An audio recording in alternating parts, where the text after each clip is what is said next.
2008টাও এখানে ডায়ের থেকে একটু সামান্য নিচে, মানে প্রায় লাগোয়া। এখানে 2008টা কিন্তু অনেকটা নিচে।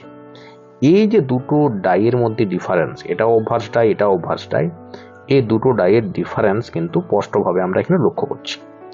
কিন্তু এখন হয়েছিল কি না, বেশ কিছু কয়েনে ভুলবশত এরকম 2009-এর 2 টাকার একটা কয়েনের অভ্যাস ডাইটা 2009-এরই 10 টাকার একটা কয়েনের অভ্যাস ডাই হিসেবে ব্যবহার করা হয়ে গিয়েছিল। ফলে এইরকম অভ্যাস দেখতে বেশ কিছু এরকম 10 টাকার কয়েন কিন্তু বাজারে চলে আসে, যেগুলোকে আমরা সাধারণভাবে বলে থাকি মিউল কয়েন। তার কারণ এর অভ্যাস ডাইটা এই কয়েনে ব্যবহার করা হয়ে গেছিল। ফলে এই কয়েনে কিন্তু এইরকম, যেমনটা ছবিতে দেখছেন, এরকম দেখতে 2 টাকার মতো সামনের দিকটা দেখতে 10 টাকার কয়েন কিন্তু রয়ে গেছিল। এরকম কয়েন কিন্তু বাজারে অলরেডি রয়েছে, এবং যদি আপনার কারোর কাছে এরকম কয়েন কোনোভাবে এসে থাকে, মানে দোকানের থেকে পেতে পারেন আপনারা, সেই কয়েনগুলোর দাম কিন্তু বর্তমানে অনেক অনেক অনেক বেশি হয়ে গেছে, এবং 2 থেকে 2,500 টাকা